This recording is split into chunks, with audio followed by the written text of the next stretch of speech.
2012 CB series में India Australia के खिलाफ गाबा में 110 रन से हार गई। उस वक्त के भारतीय कप्तान प्रेस कॉन्फ्रेंस में आके ये बोलते हैं कि 3 प्लेयर्स फील्ड पे स्लो हैं और उन्हें एक साथ नहीं खिलाया जा सकता। उस सीरीज़ के बाद हालात कुछ यूँ बने कि इस खिलाड़ी को मौके ना के बराबर ही मिले।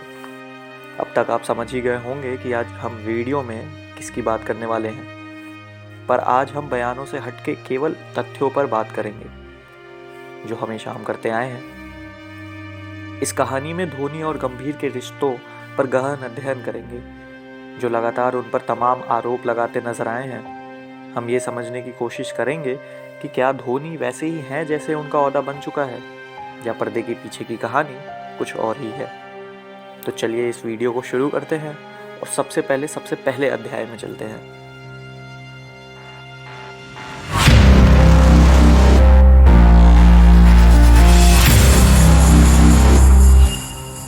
2007 के 50 ओवर वर्ल्ड कप के शर्मनाक हार के बाद T20 वर्ल्ड कप के इनॉग्रल एडिशन में एक ऐसी यंग इंडियन क्रिकेट टीम को लीड करना कोई मामूली बात नहीं थी।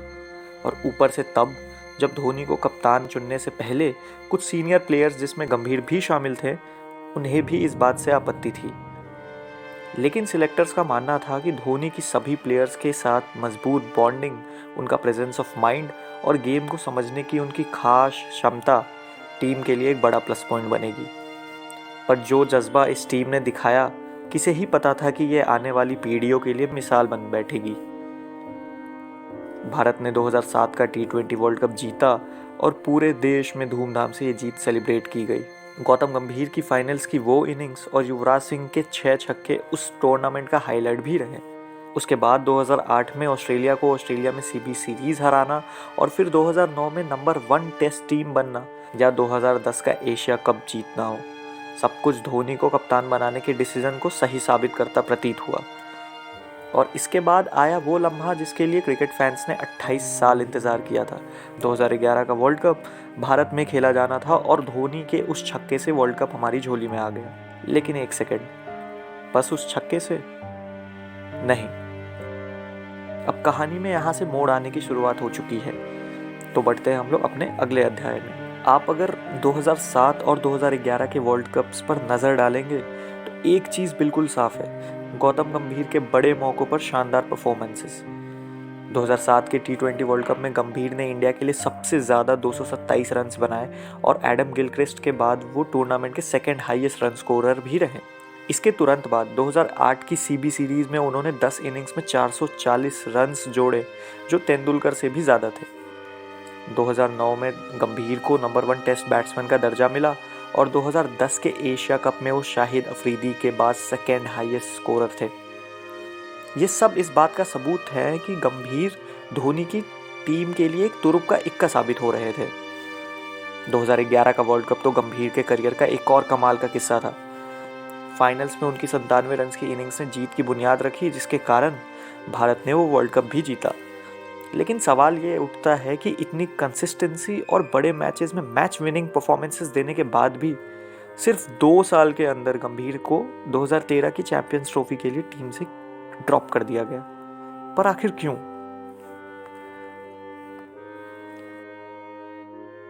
2011 के वर्ल्ड कप तक गौतम गंभीर का करियर एक सपने की तरह चल रहा था, लेकिन उसके बाद उनकी परफॉर्मेंस में गिरावट देखने को मिली। इंग्लैंड के 2011 के टूर पर इंडियन टीम का प्रदर्शन बेकार रहा और गंभीर ने भी 10 इनिंग्स में सिर्फ 127 रन ही बनाए। इस बेकार परफॉर्मेंस के बाद उन्होंने इंजरी का हवाला देते हुए वापस भारत लौटने का फैसला किया। उस समय के सिलेक्टर संदीप पाटिल ने कहा था कि गंभीर का एटीट्यूड उनकी सफलता का कारण बना, लेकिन वही उनके डाउनफॉल की भी वजह बना। 2011 के अंत में हुई सीबी सीरीज में गंभीर ने ज़रूर 7 इनिंग्स में 308 रन बनाकर शानदार बैटिंग की होगी, लेकिन उसी दौरान धोनी की प्रेस कॉन्फ्रेंस, जिसमें उन्होंने 3 स्लो फील्डर्स के कारण रन्स लीक होने की बात कही, गंभीर के लिए नेगेटिव साबित हुई। 2012 एशिया कप के पहले मैच में गंभीर ने श्रीलंका के खिलाफ शतक लगाया, लेकिन अगले मैचेस में उनकी परफॉर्मेंस बिलो एवरेज ही रही।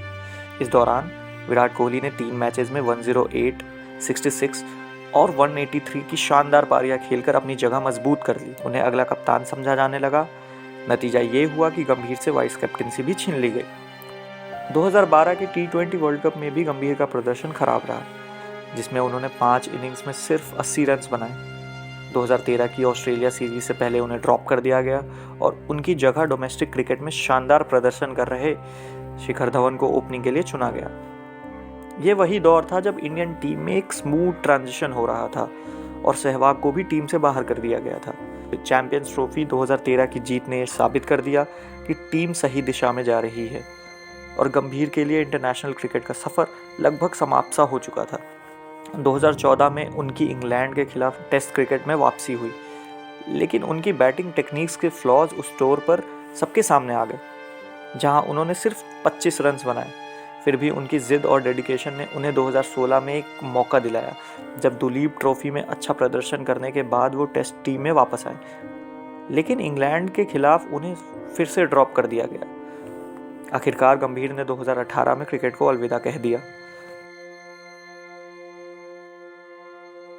कैप्टन के टफ फैसले तब तक सही लगते हैं जब तक वो टीम के लिए रिजल्ट लाते हैं, और गंभीर के साथ भी कुछ ऐसा ही हुआ।